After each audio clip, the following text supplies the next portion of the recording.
he had my attention. And he said, Jesus Christ is God's Lamb. And he died and he shed his blood that whosoever will could have a new start, could be forgiven, could start over. That morning, as I stood to try to leave the building, I thought, I don't want anybody to see me cry. I've not cried since I was 9 years old. I'm not afraid of any living thing on this earth, and no one's going to see me cry. But I turned to leave, but I started down the aisle toward the front of that building. And my prayer was this. I didn't know the sinner's prayer. I didn't know the Roman road of salvation. But my prayer was this. God, if you exist, and Jesus, if you are God's Lamb, please, please kill me or cure me. I don't want to live anymore. I'm not a husband. I'm not a father. I'm no good. And at that instant, it was like the darkness and the blackness left my life, and the tears began to flow. And for the first time since I was 9 years old, the tears did run. And the guilt left my life, and the violence and the anger and the hatred left my life. And Jesus Christ became Lord and Savior of my life that morning. And since that time, I didn't know what would happen, but God healed my mind, my memory. The drug addiction, the alcoholism was instantaneously gone, delivered. And from that moment, I knew that I had to tell the story of what had happened to me. My life was only spared to tell others about the place that I had seen and the hope of Jesus Christ to save mankind from this terrible fate. Here we are again, wondering whether hell is for the bad guys or the good guys. I'd like to introduce the subjects OBE, NDE. You know what clinical death is, where heart stops, breathing stops, and we start life again, restart the breathing in the heart. They come from death back to life, a reversible situation before rigor mortis sets in. Out-of-the-body experiences and near-death experiences are entirely different. Near-death experience, I hold a gun up at you and say, give me your money. You may get scared to death, but that's a near-death experience. But you didn't come anywhere near dying. Almost near-crash auto accident. That's a near-death experience, but nothing involving stopping the heart, stopping breathing. And yet, most of the authors that write these books are including NDEs and OBEs with clinical death.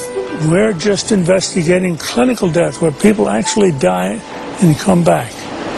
Now, out-of-the-body experiences is a way to get there without dying. How'd you like to find out what death feels like without dying? Well, deep hypnosis can get you there. You see your guru over in India and learn the meditation techniques and the correct mantra. You can have chemical hypnosis. You can go scrying with your crystal ball.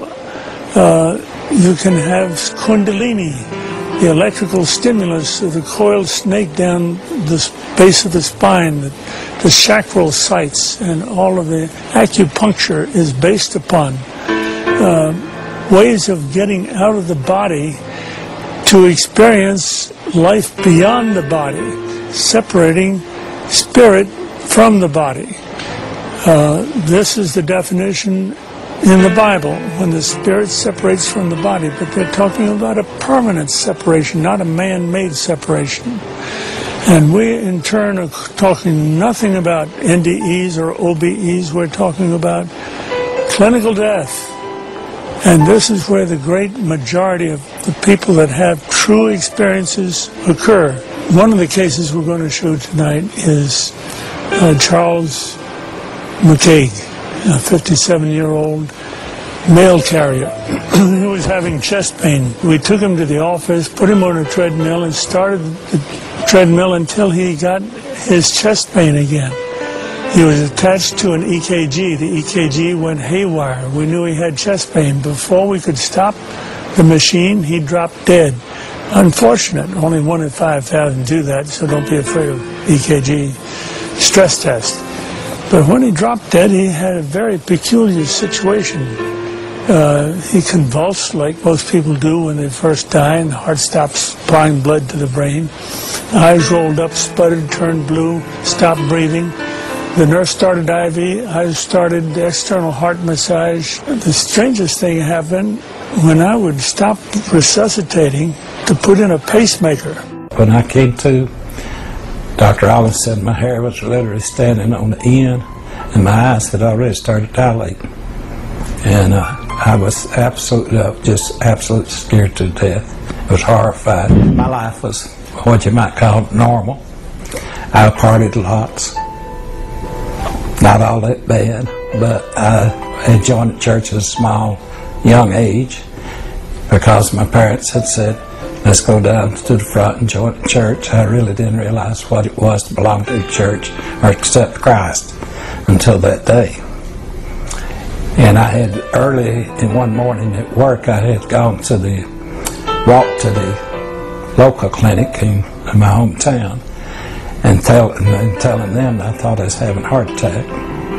I didn't tell anyone I was going, and they sent me on up to the clinic where Dr. Rollins was and kept me about 3 or 4 days and then gave me a stress test. On that stress test, I told the little girl, Pam, that was running the stress test, that I was dying and let me off, and that's the last I remember of that. And when I came to, Dr. Rollins was giving me CPR, and he asked me what was the matter because I was looking so scared and so forth. And I had told him I'd been to hell, I needed help. And he said, well, keep your health to yourself. I'm a doctor, I'm trying to save your life. You need a minister for that. As he was giving me CPR, he was trying to install a pacemaker with the other hand and do it with one. I would fade out. And then he'd start again and bring me back. I watched what was going on, like some people say I was floating in the air or up on the ceiling. I was up above it and could look down and see things. And I kept asking, please help me, I don't want to go back to hell. And Pam said, well, he needs help to do something. And at that time, he said, say this short prayer after me. I believe Jesus Christ is the Son of God. If you'll save my soul and keep me alive, I'll be on hook for you forever. And if I die, please keep me out of hell. And after that, the other experiences was real pleasant. I saw my stepmother, my mother. My mother passed away when I was about 5 months old. I never saw a photograph of her, and I was able to recognize who she was. And my stepmother had passed away approximately 10 years before. They were together. I did not have any contact physically or mentally with them. All I remember was they kept their hands outreached to me. And I remember later that I made a remark that I'd always heard it, but now I knew it. And Dr. Rollins asked me, what did I mean? And I said, well, I've always heard you couldn't carry your money with you. And I looked, and they didn't have pockets. I know that's weird, but I was trying to take in everything I could see. I must have thought I was going to get back so I could tell it. And after I saw them, my next experience was